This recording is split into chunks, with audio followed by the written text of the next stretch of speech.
do your notes for the 18th of September, Saturday. Let's start off with vocabulary and sentence construction. Alright, so we've done this before. Confide. And so we tell someone secrets or your personal information, and you don't wish them to reveal it to others, or you don't wish others to know that information. So that's confide in someone. That's a verb. And assure. Tell someone that'll be okay, that something will work, something will happen, or that it's true. So you assure them. So you confide in confidants, and he's an advisor and confidant to many captains of industry. That's an important thing to understand. Captains of industry, right? Important and powerful men and women in industry. Can be any industry. So he's an advisor and confidant to many captains of industry. Alright, let's go on to number 2. Comprise is be made up of, have someone or something as parts or members. So that's comprise. Verb deduce. Verb make sense out of a situation, make sense out of something, form an opinion based on the available facts and information. So you form an opinion, you deduce. Alright, imply. Verb mean something and try to say something but not directly. So you give somebody some information, you say a few sentences, but you don't say the obvious meaning directly. You wait for them to get the meaning. So that's imply. Infer. Infer is also similar. It's again, you try to refer to something else while saying something else. Again, it's all indirect stuff. It's not direct. It's indirectly. And herald. Verb to say something in public, that somebody or something is very good and is very important, or be a sign of something that's coming, something that's about to happen, something that's going to happen. So if that's a sign, that can also be used as herald verb. Alright, so let's look at these examples. This medicine comprises of various herbs and roots. So this medicine is made up of, or it has so many herbs and roots. So various herbs and roots. So what do you deduce out of all this mess? So all this information, all this mess, what do you make out of it? What do you deduce? What do you understand out of all that stuff? So what are you implying? That we should stay at home forever? So somebody's telling you a few sentences, somebody's telling you some information, and you ask them, hey, what are you implying? What do you mean? That we should stay at home forever? Is that what you're trying to say? Is that what you're implying? So the news was heralded by the people. So we did all that stuff in the class, so you know which news. So that news was heralded. So it was in public, and it was made to appear, or it was said to be very good and very important. So the news was heralded by the people, by the public. Alright, pastry. What's a pastry? A small cake. So I showed you a pastry. That's a pastry, a dollop, dash, lash, oodles, sweet tooth, latte. So let's do all this stuff again. So all these are informal, but they're not very informal. You can still use them, but just don't use them in formal letters or stuff that is really formal. But you can still use them in a lot of other situations, and people often use them. Alright, so what's a dollop? A small amount of food, something like cream that's put on other food, often with a spoon. So before it used to be from a spoon, but now I showed it comes in cans. So all the whipped cream and all comes in cans now, and you can just spray it out. So that's a dollop. So that's a dash is a very small amount of food, a very small amount of cream, just a dash of sugar, just a dash of milk, a very small amount of milk, often with a teaspoon. So you know what a teaspoon is? A teaspoon is a much smaller spoon, and a tablespoon is a spoon with which you eat. So teaspoon and tablespoon. So a lash, again, these are all, lash is not even official, it's all unofficial stuff, it's not even in the dictionary. Alright, but many people use them.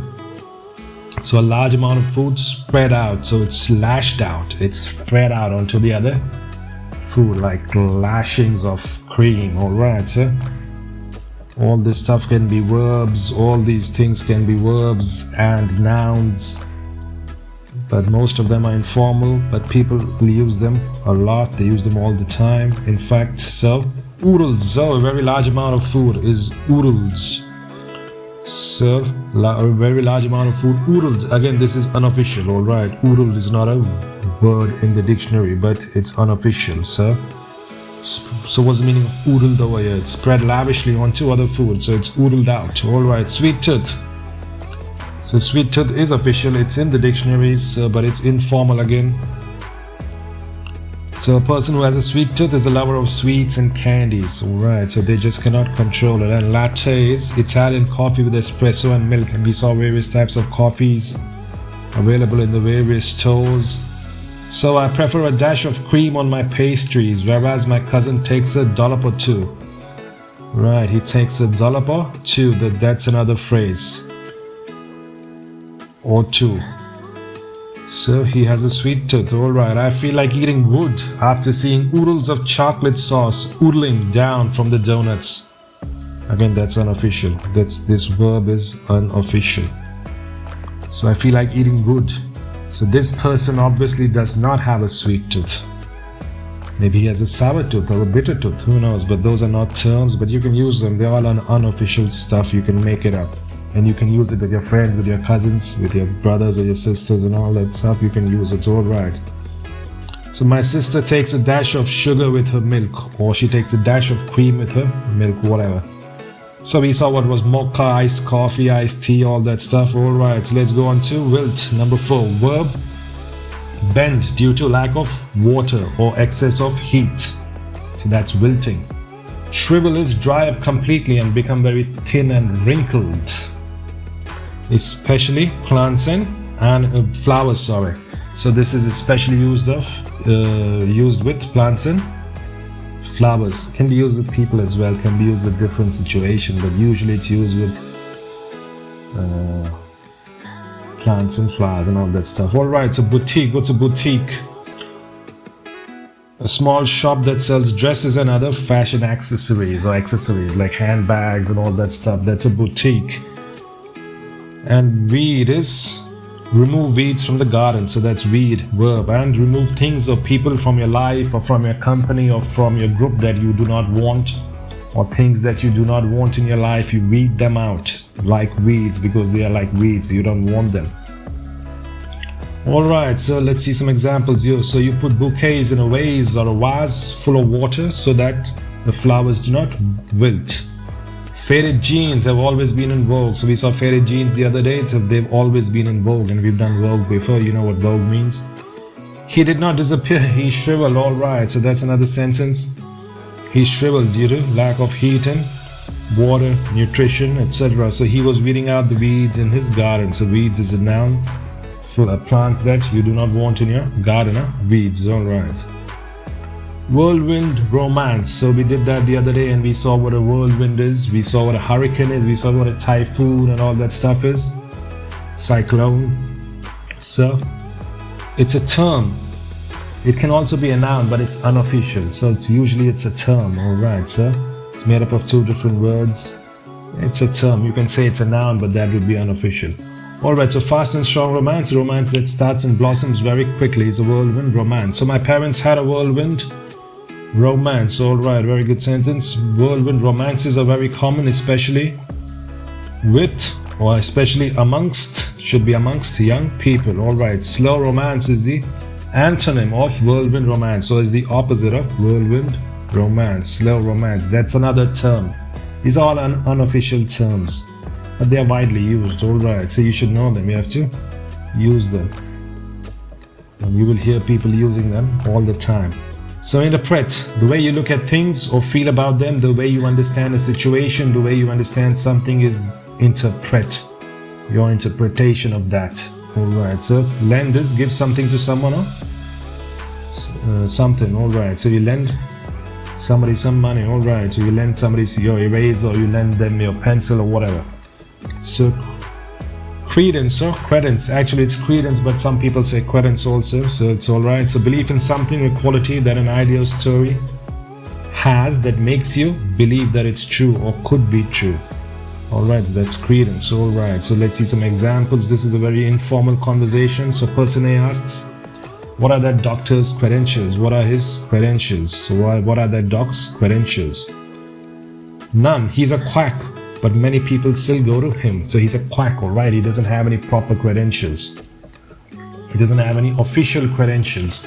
That would be the correct term. So What are the other doc's credentials? What are the other doctor's credentials? He's a big shot from some big university with several qualifications. But let me confide in you, I still go to the quack. Alright, so this person is confiding in person A that he still goes to the quack. Don't tell anybody. Or don't tell anyone. Alright, so overrated. Overrated is an adjective, but it's informal and it's unofficial. Overrate is a proper verb. Overrate is a proper official verb. Overrated is an adjective and it's unofficial. Do not use unofficial words in official letters, in official tests, etc. Remember, do not make the mistake of thinking that just because this word is commonly used, it must be there in the dictionary, it must be official. It is not. Overrate is official, overrated is not. So rated more than actually worth, something that's rated more than it's actually worth. Overpriced is an adjective, official. Alright, so if it's unofficial, I always point it out that it's unofficial. So this is a proper adjective. You can use it in any conversation, any formal or informal conversation. Price more than what it's actually worth. Overblown is an adjective, proper adjective. Again, overplay is a verb. Overplayed is an informal, unofficial adjective. Made to seem more important than it actually is overplayed or played too much. You do something too many times or too much, overacting sort of. So that can be overplayed as well. And overstated, again, same story. Made to seem more important than actually is.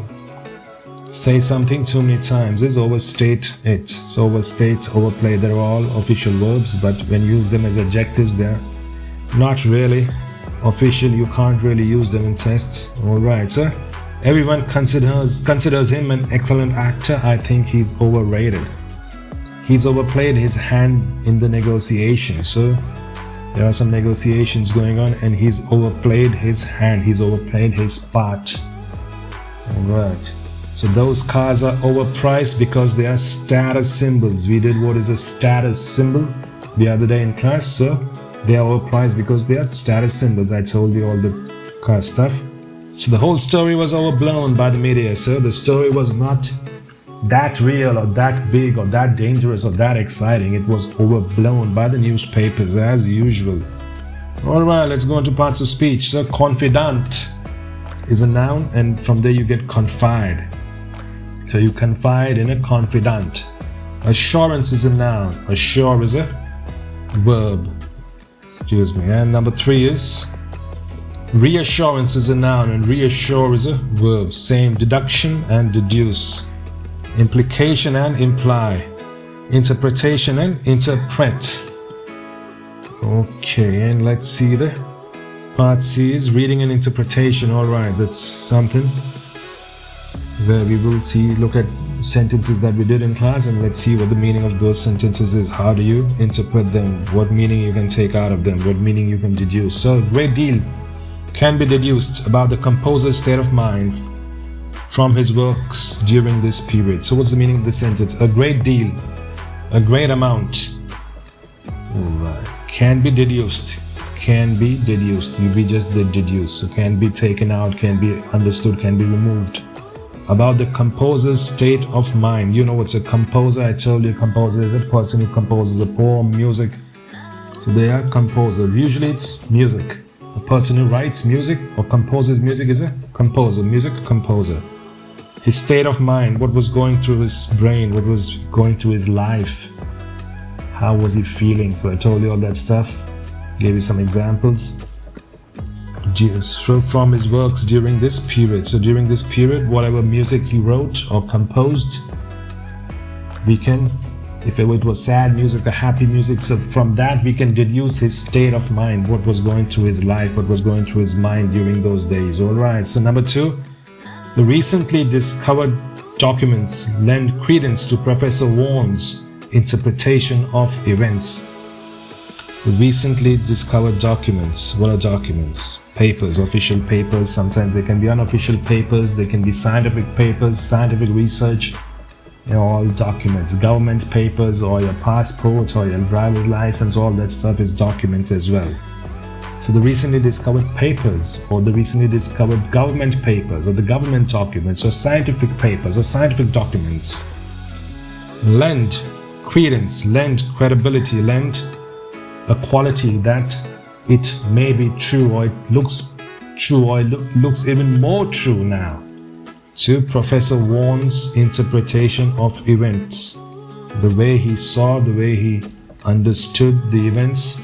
So these papers lend credence to this, they add credence to this, they add credibility to his interpretation of events. So alright, and let's do one word for pronunciation today.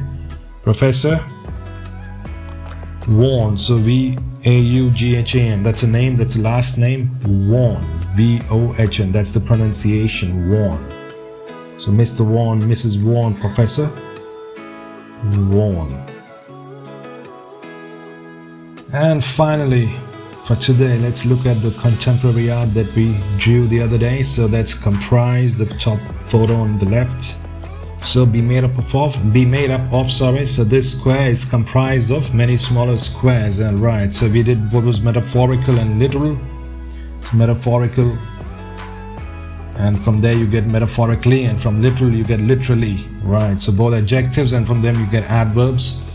So then we have these three pastries in the black box. We have four pastries. So the first one is with a dash of whipped cream, the second one is with a big dollop of whipped cream, and the third one is lashed out, the whipped cream has been lashed out, and the fourth one is oodles of cream on the pastry. And then we have this picture in the center. So what can you deduce out of this beautiful piece of modern art? What can you make out? And I showed you some galleries of modern art. It's also called contemporary art.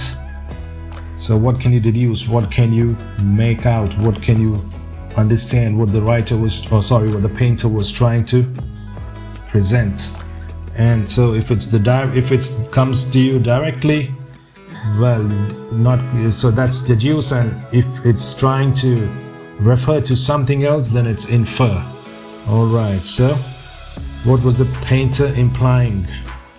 What was he trying to say? All right, and the last one is amass. So George Matthews amassed a substantial fortune during his lifetime. So that's mass, and then you add more and more and more mass, and you get amass. So that becomes a verb.